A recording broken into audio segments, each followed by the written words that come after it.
Hello, this is Independent Voices. It is a full-text database of alternative press newspapers, magazines, and journals published in the United States in the latter half of the 20th century, mostly in the 60s and 70s. These are periodicals that were produced by feminists, dissident GIs, campus radicals, Black Power advocates. Here you can also find extreme right-wing press and alternative literary magazines. So to begin, at the top right of the screen here, we can register for an account, or we can log in. I have previously registered, so I'm going to log into my account. And by doing so, I can create private lists, which is a place to gather articles or issues for to organize into a collection, or perhaps to print out or to share. So let's navigate to the home screen now, and I'll show you how to search the database. There are two ways we can do this. We can click on Home here or click on the Independent Voices logo. To the right of the screen, you can see that we can search by collection, and this is with a keyword search box, or we can browse the collection by title or date.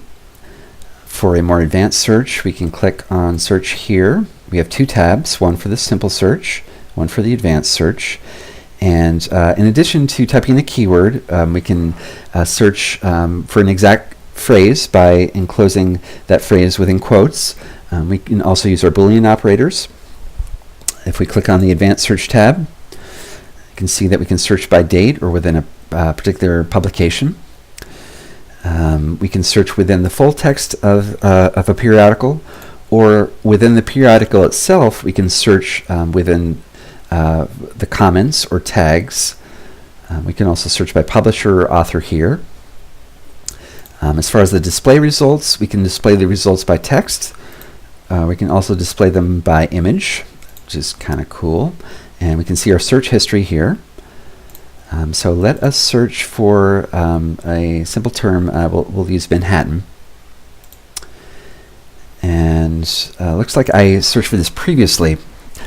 So I do have a filter on there by publication, which limits our results to 387. If I'd like, I can delete the search filter. Now you see we have 5,957 results. Over to the left here are additional facet filters: publication, publisher, place of publication, series. Here are the source libraries here, and they're clickable. Media type, we have the different decades of the publication, author, and of course ISSN and OCLC number. I'm going to scroll back to the top here. Oh, I also want to note to the right here, you see this is where you can add, actually it looks like page, an individual page to your private list. Okay, I'm looking for a particular publication, which is the East Village Other, a very cool periodical. And I'm going to click on that and click on just a result here. Okay, and it looks like we're on page 12. I'm going to navigate back to page 1. Okay, here's the cover.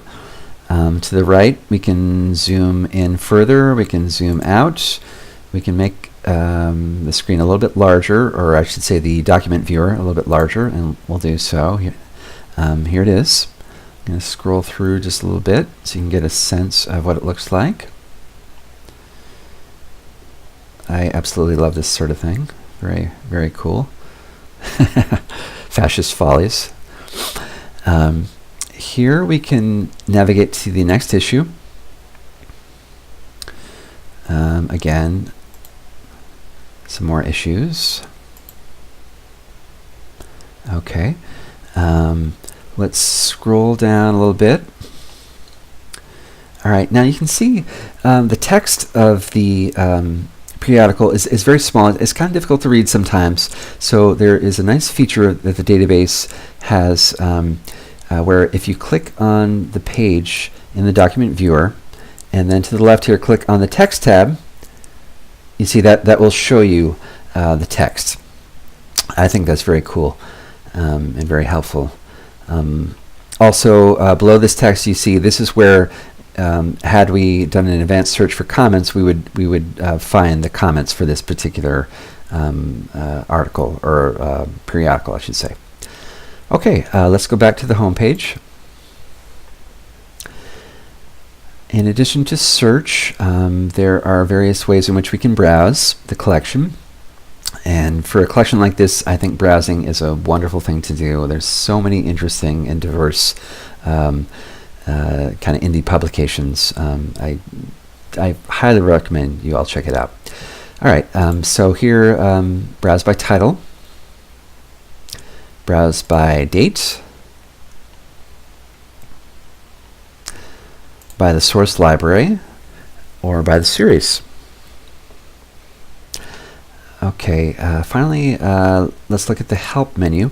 Not terribly robust. There's just a few contents here that you can look at. The searching is nice. It just gives you a nice brief overview of different ways in which to search the database. It's not actually comprehensive, but it does give you a sense of some of the things that you can do, some of the functionality. Okay, I'm going to go back to the home page and just show you one more thing. Okay, so here we are. Here's a page. And again, I don't know that I showed you the metadata down here on over here on the left. Publication name, the volume, the issue number. Here's the date of this particular issue, the number of pages in the issue, clickable source library for this periodical, and ISSN number, but here's the OCLC number. All right, now if we like this article, we can share it, and here is where we would do so by Facebook, Twitter, or email. Clicking on this here shows us additional options to share. You can see there's quite a few ways in which we can share that article. Okay. So that is a brief overview of the database. Again, I highly recommend checking it out for yourself. It is so much fun, particularly just to idly browse. So again, thanks for joining me for this brief overview, and have a great day. Thanks. Bye.